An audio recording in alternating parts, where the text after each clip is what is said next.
Hi friends, ಸಾಮಾನ್ಯವಾಗಿ ಉಪ್ಪಿನ ಮಹತ್ವ ನಿಮಗೆ ತಿಳಿದೇ ಇರುತ್ತೆ. ಚಿಕ್ಕ ಮಕ್ಕಳಿಗೆ ದೃಷ್ಟಿ ಎಲ್ಲ ಆದಾಗ ಉಪ್ಪನ್ನು ತಗೊಂಡು ಸರಿ ಹೀಗೆ ದೃಷ್ಟಿ ತೆಗೆದು ಚೆಲ್ಲುವಂಥ ಪದ್ಧತಿ ಎಲ್ಲ ಕಡೆ ಇದ್ದೇ ಇರುತ್ತೆ. ಆ ಉಪ್ಪಿನಿಂದ ನಾವೇನು ಮಾಡ್ಬೋದು ದೊಡ್ಡವರು ಅಂದರೆ ಉಪ್ಪು ನೀರಿನ ಸ್ನಾನ.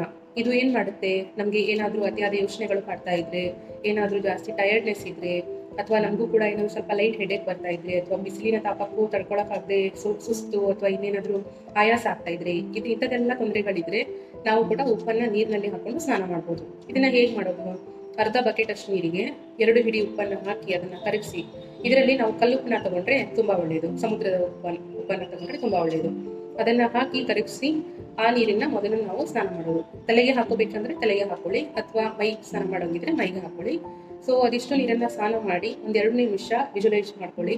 ನಮಗೇನು ಬೇಡ, ನಮ್ಮ ದೇಹಕ್ಕೆ ನಮ್ಮ ಮನಸ್ಸಿಗೆ ಏನು ಬೇಡ ಅದೆಲ್ಲವೂ ಕೂಡ ಆ ನೀರಿನ ಜೊತೆ ಕೊಚ್ಚಿಕೊಂಡು ಹೋಗ್ತಾ ಇದೆ ಅಂತ ಕಣ್ಮುಚ್ಕೊಂಡು ವಿಜುವಲೈಸ್ ಮಾಡಿಕೊಂಡು, ಅದಾದ್ಮೇಲೆ 4-5 ಸಾರಿ ಡೀಪ್ ಬ್ರೀದಿಂಗ್ ಅನ್ನ ಮಾಡಿ ಆಮೇಲೆ ನೀವು ಶುದ್ಧವಾದ ನೀರಿನಿಂದ ಸ್ನಾನ ಮಾಡಿ. ಇದರಿಂದ ನಮ್ಮ ಆರ ಕ್ಲೀನಿಂಗ್ ಆಗುತ್ತೆ, ನಮ್ಮ ಪ್ರಭಾವಲಯ, ಆರ ಅಂದ್ರೆ ಪ್ರಭಾವಲಯ, ಅದೆಲ್ಲ ಕ್ಲೀನ್ ಆಗುತ್ತೆ. ಹಾಗೆ ನಮ್ಮ ಯೋಚನೆಗಳು ಏನ್ ಕಾಡ್ತಾ ಇತ್ತು ಅದೆಲ್ಲ ಕೂಡ ಸ್ಟಾಪ್ ಆಗುತ್ತೆ. ನಮಗೆ ಬಾಡಿ ಮತ್ತೆ ದೇಹಕ್ಕೆ ಏನು ಆಯಾಸ ಆಗಿತ್ತು ಅದೆಲ್ಲ ಕೂಡ ಕಡಿಮೆ ಆಗುತ್ತೆ. ಬಾಡಿ ಲೈಟ್ ವೇಟ್ ಫೀಲ್ ಆಗೋಕ್ಕೆ ಸ್ಟಾರ್ಟ್ ಆಗುತ್ತೆ. ಸೊ ಇದೆಲ್ಲ ನೀವು ಪ್ರಯತ್ನ ಮಾಡಿ, ಹಾಗೆ ನಿಮ್ಮ ಅನುಭವವನ್ನು ಕಮೆಂಟ್ಸ್ನಲ್ಲಿ ತಿಳಿಸಿ. Thank you.